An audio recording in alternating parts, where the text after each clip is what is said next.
The essence of all this is अब इस सब का सार ये है कि सबसे पहले ये समझना होगा कि अस्तित्व की प्रकृति क्या है।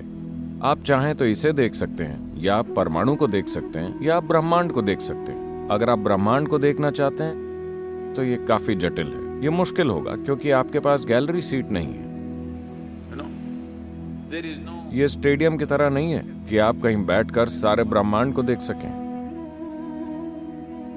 बहुत मुश्किल है। आप इसे सिर्फ टुकड़ों में देख सकते हैं। if you want to अगर आप एक परमाणु को देखना चाहें, किसी ने भी परमाणु को नहीं देखा है, क्या आप जानते हैं? क्या आपको पता है, एक सुपर इलेक्ट्रॉन माइक्रोस्कोप से भी आप एक परमाणु को नहीं देख सकते। हमने इसकी गतिविधियों को देखा है, activity, but we have पर हमने कभी परमाणु को नहीं देखा। लेकिन हम इसे तोड़ चुके हैं। हम उन चीजों को भी तोड़ सकते हैं जिन्हें हम देख नहीं सकते। ये हमारी, इन दिनों हम इस पर बहुत गर्व महसूस करते हैं। हम किसी भी चीज को तोड़ सकते हैं। हम इसे बना सकते हैं या नहीं, इसमें संदेह है, लेकिन हम जो चाहें उसे तोड़ सकते हैं। भले ही हम इसे देख नहीं सकते, पर हम इसे तोड़ सकते हैं। अब आप क्या देख सकते हैं और क्या नहीं, ये भी बड़ी अनिश्चित चीज है। मेरा मतलब है, वो क्या है जो आप देख सकते हैं? अभी क्या आप मेरा हाथ देख सकते हैं? yes आप मेरा हाथ सिर्फ इसलिए देख सकते हैं क्योंकि मेरा हाथ प्रकाश को रोकता है। अगर मेरा हाथ इस प्रकाश को नहीं रोकता, अगर ये प्रकाश को आर पार जाने देता, तो आप इस हाथ को नहीं देख पाते। हाँ? या दूसरे शब्दों में, अभी आपकी आंखें सिर्फ उन्हीं चीजों को देख सकती हैं जो प्रकाश को रोकती हैं। जो भी चीज प्रकाश को आर पार जाने देती है, उसे आप नहीं देख सकते। सबसे पहली बात है कि आप प्रकाश को ही नहीं देख सकते। यहाँ जो प्रकाश है, क्या आप उसे देख सकते हैं?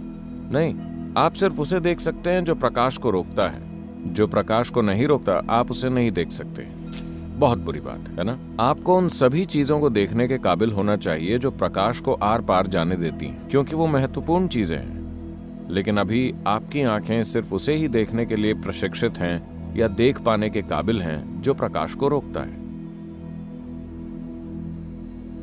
तो जीवन जैसा है, उसे वैसा ही देख पाने की पूरी प्रक्रिया का मतलब है सबसे पहले एक ऐसी आंख को विकसित करना जो विचार शून्य हो। an eye which is ऐसी आंख जो विचारों से मुक्त हो। जब मैं विचारों से मुक्त कहता हूं, तो इसका मतलब है कि ये यादों की मिलावट से मुक्त हो। अभी ये दो आंखें यादों से पूरी तरह भरी हुई हैं। देखिए, आप ये देख सकते हैं। अगर आप कुछ लोगों के समूह को ऐसे देखते हैं, अगर आप बस यूं ही ऐसे देखते हैं, अगर इन सैकड़ों लोगों के बीच अगर कोई एक ऐसा चेहरा है जो परिचित है, तो आप देखेंगे कि वो चेहरा अचानक बिल्कुल स्पष्ट दिखेगा। क्या आपने गौर किया है? have you noticed this?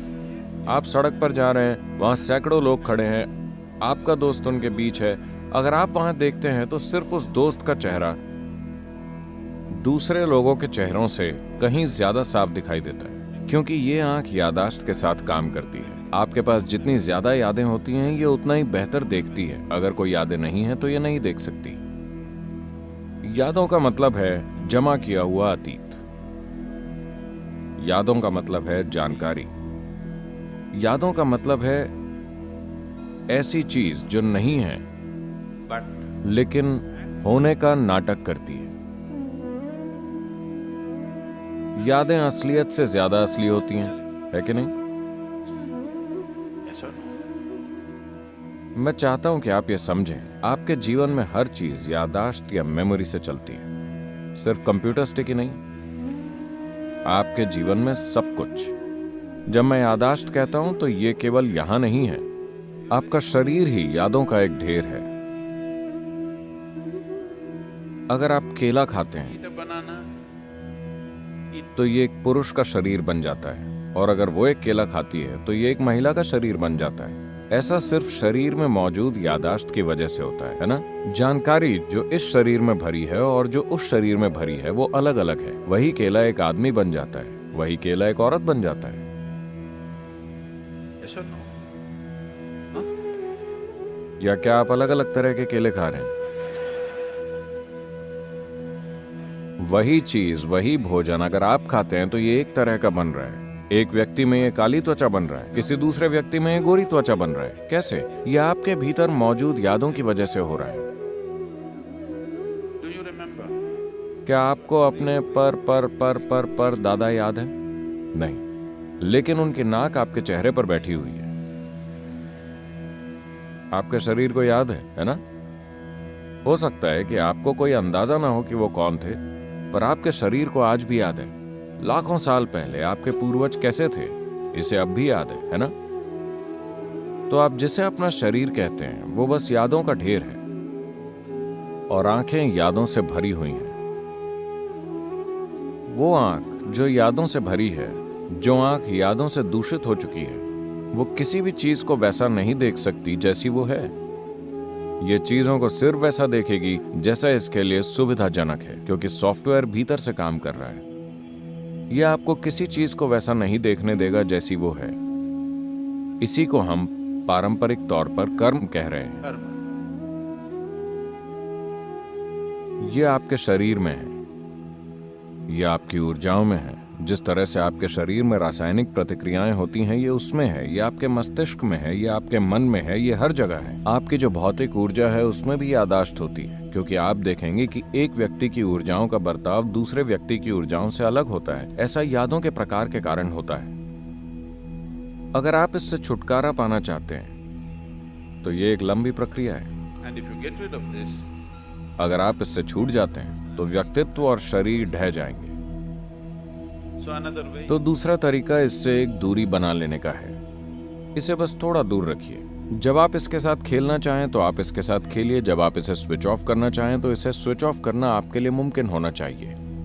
तो इसके लिए एक बाहरी दृष्टि की जरूरत होती है।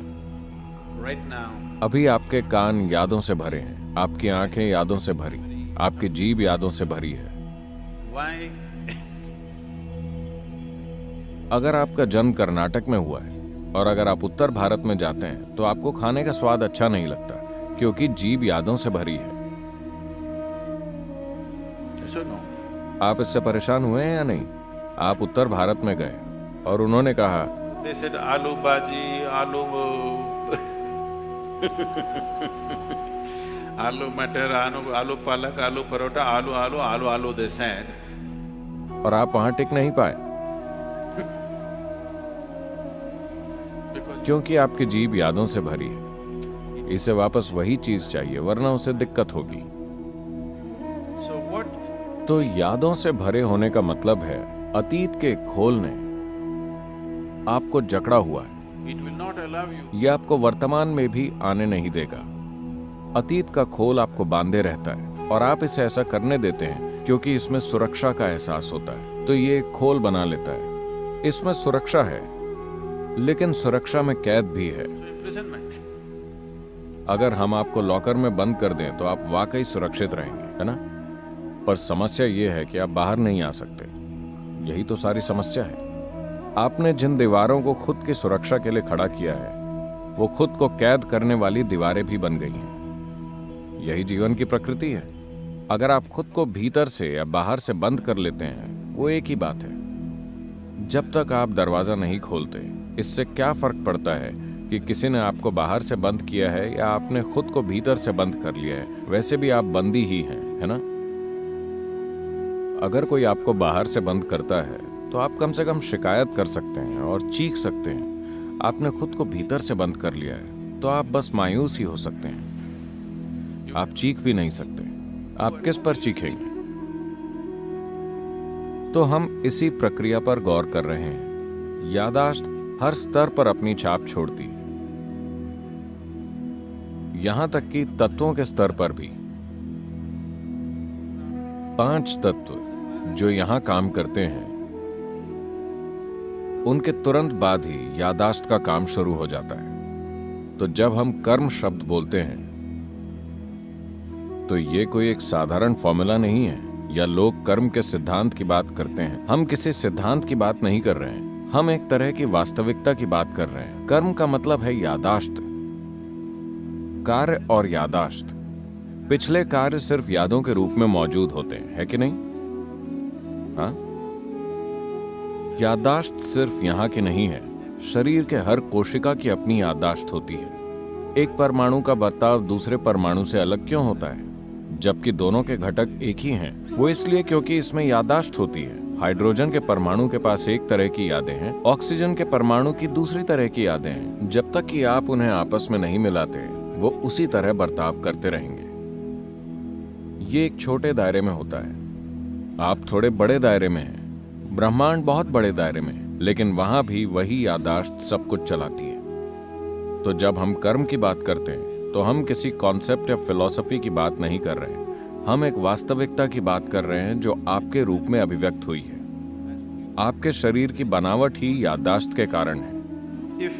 अगर एक पक्षी आम खाता है तो ये पक्षी बन जाता है। अगर एक कीड़ा आम खाता है तो ये कीड़ा बन जाता है। अगर आप एक आम खाते हैं तो ये एक इंसान बन जाता है।